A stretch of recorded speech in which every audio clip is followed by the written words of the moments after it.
game when this winner semi set. I have no idea how this one's gonna go. Looking like it might be a JV2 for CodeCrackr, but we'll just have to find out. Again, like, we're seeing a lot of really, like, strong kind of openers. Like, not a lot of overcommitting from CodeCrackr. He's just kind of getting these nice 3-hit combos and sort of backing off, like, seeing what Ragu does a little more defensively.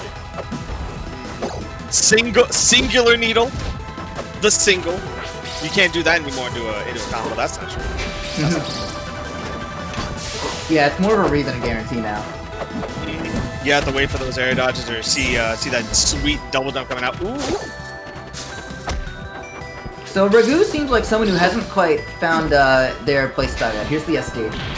He actually had cover, he just drifted from left into the blast zone.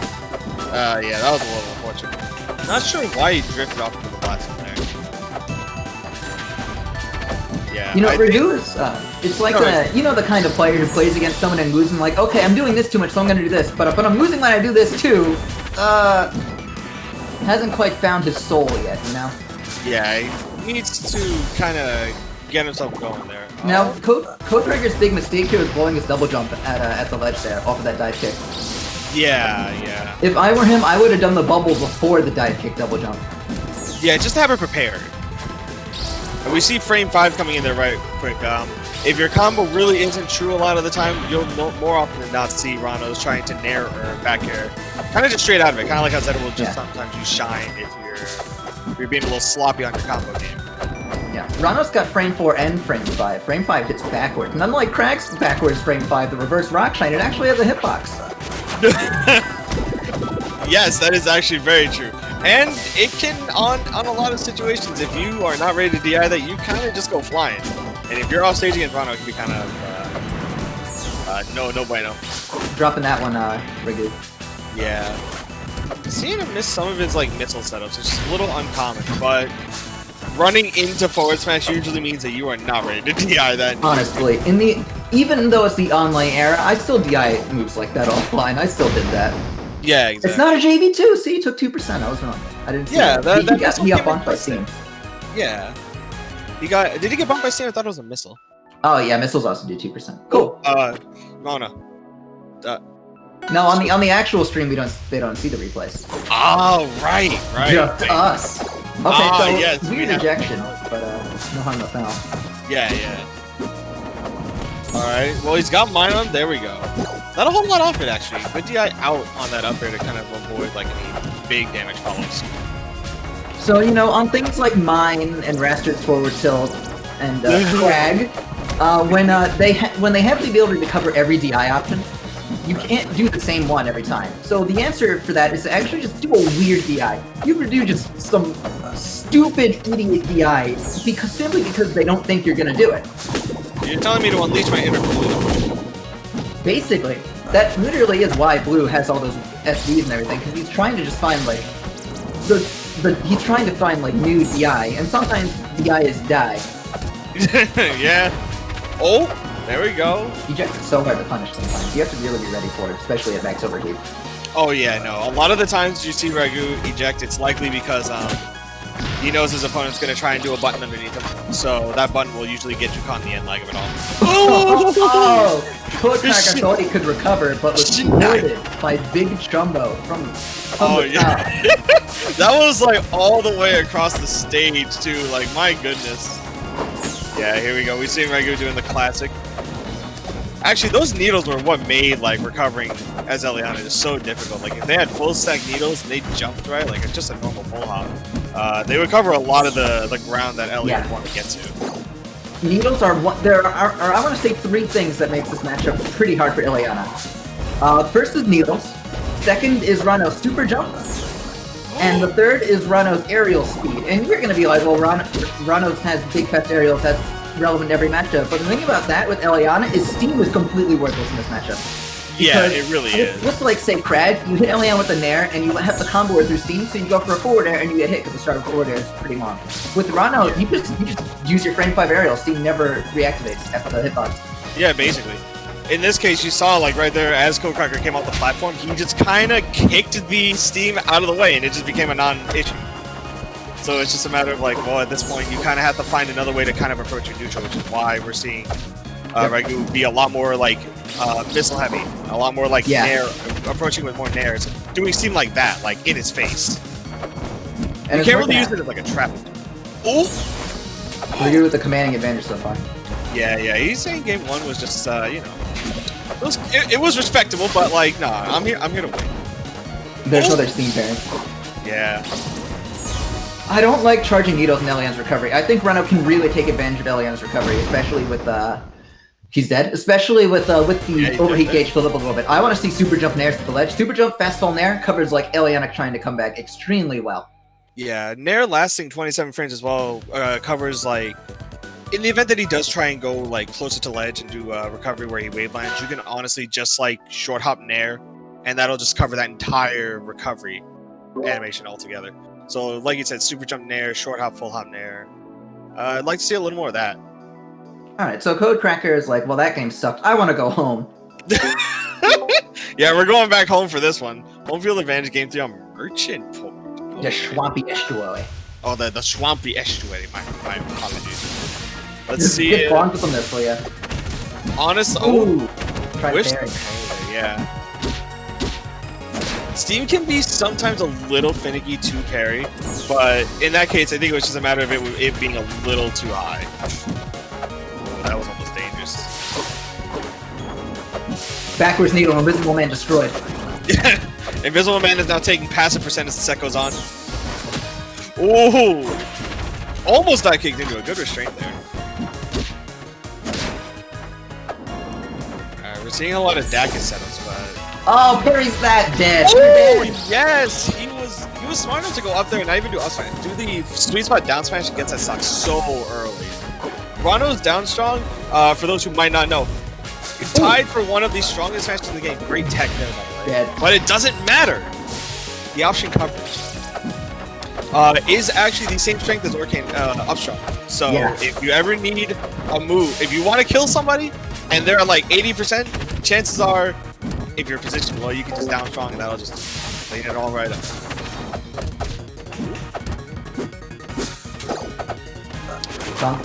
Yep, Tom. We're gonna see some good stuff off stage. Just charges. I really don't like these needle charges.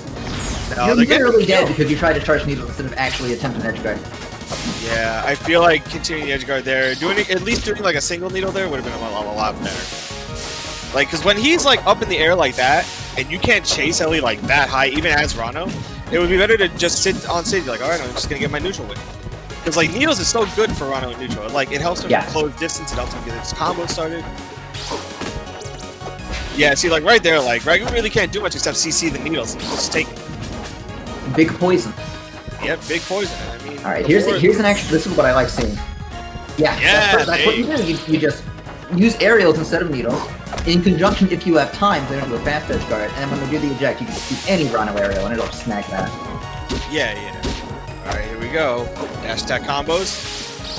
Charges needles again, but this time it worked out because we're going for a slower, more delayed recovery. Overheat. Yeah.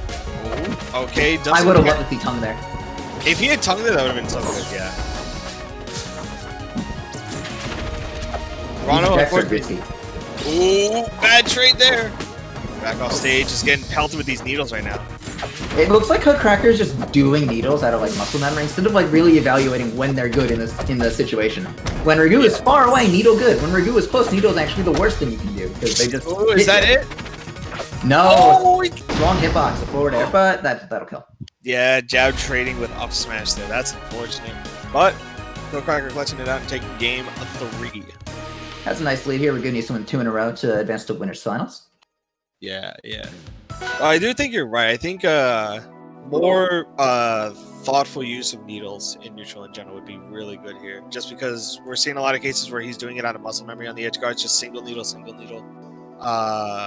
Like you said, the charge needles are only really good for like slow recoveries. I would like to see if Ragu's like just sitting all the way up top to just start charging needles on the ground and get himself ready to use them when he needs to. But going into game 4.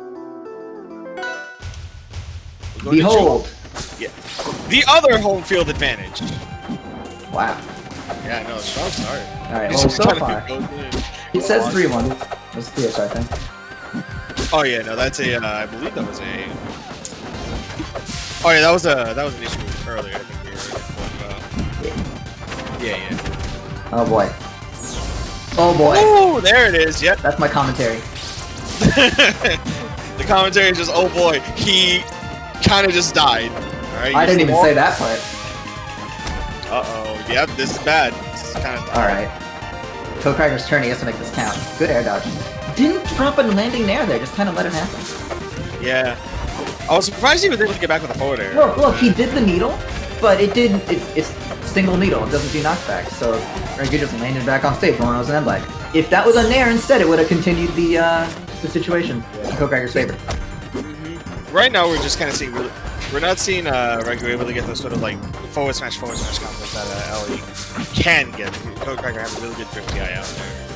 Ooh, I'm loving these I don't even know what happened. Video games. Yeah, video games happen. I'm loving these video games. Right now. Oh yeah. Oh yeah, great video games. I'll tell you what. Yeah, these needles right now are not really doing a whole lot. That's what it was. The sort of drifting back airs that we're seeing. Oh, that was the wrong one. We wanted the downward smash. Yep. I mean, it's confusing when the down smash go up. Wow. I feel like after that first nair, that soft nair, we should have seen an up air. I think that would have just closed out the stock right there. That was good. That was good. I really like those quick uppies out of Rhino stuff. Yeah. We saw him commit a little too hard for that forward smash there. Now, Ragu could have parried on that up air up smash, but it's basically 50-50 for Rhino. Yeah. So just do it right away or delay. There's nothing else besides a parry that can even happen there. Alright, another tongue combo. These needles are just no good. Yeah, they're not doing a whole lot, but they are. I guess they're kind of throwing Ragu off of his timing a little bit, but as far as combo extension goes, it's not really doing a whole lot. Yeah, I think.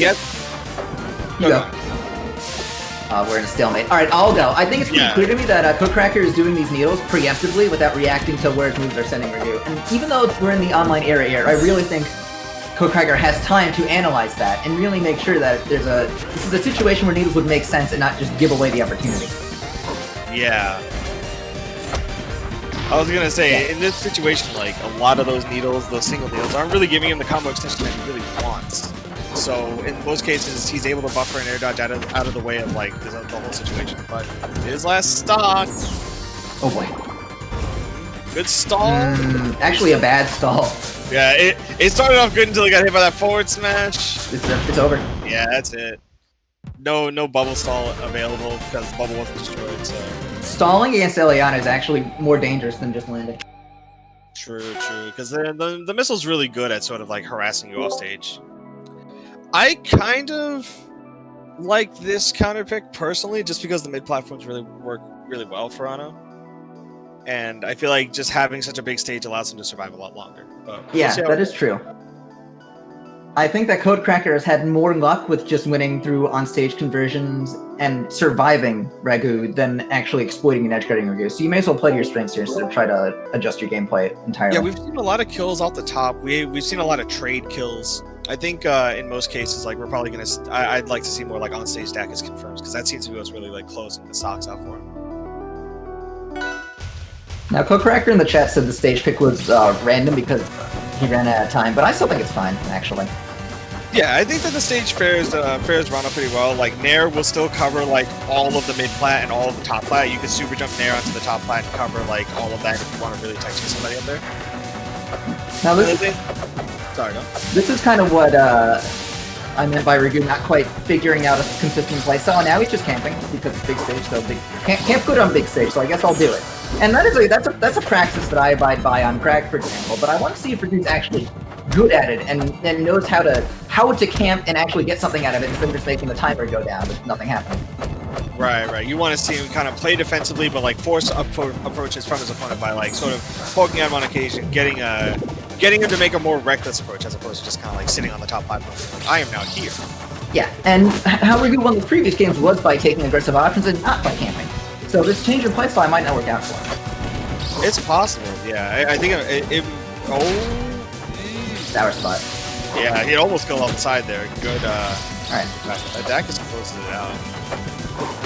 Rana with a big hitbox on the sides there. He kind of can just snag you there. I am appreciating the jabs into the up tilts there by CodeCrackr there. Yeah, some just really nice grounded conversions by CodeCrackr. Always gets a lot on V-type. Alright, there we go. Okay. Has him off stage. Oh! Up smash, but doesn't kill. Big Shumbo. Does nothing. But that does something. I don't know about like getting rid of Heat there. I feel like we could have gotten like another forward smash like that, but incredibly dangerous recovery by CodeCrackr. He just kind of blew his resources despite not being contested by Ragu at all. I really like seeing him use the bubble when Ragu isn't in his face, and then to blow the resources when Ragu approaches. You don't even have to do anything with the bubble, just summon it. Ragu's like, oh, he's been swinging the bubble, I better walk over there. Then you dive kick double jump to recover while Ragu is off stage. He slips behind him. Yeah. Alright, we're seeing a little more defensive needle play. But like now, the inverse that we were talking about before with the camping, we said here, like CodeCrackr has the lead, so he can play like the defensive needle game if he really wants to. Absolutely. Because just like that, like see, Dak is covering that top platform. It's so good on the stage. Off stage opportunity. All right, just kind of harassing with needles. That's not terrible. It's pretty hard to edgeguard Eliana in that situation when they're so close to the ledge like that. Yeah.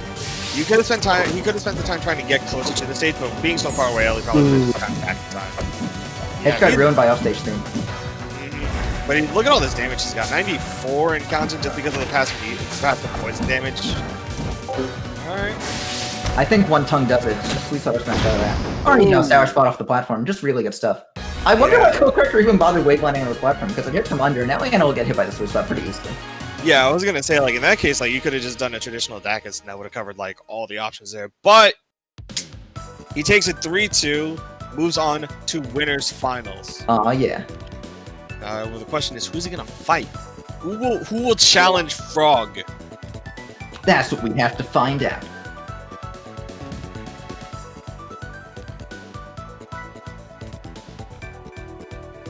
Pissed.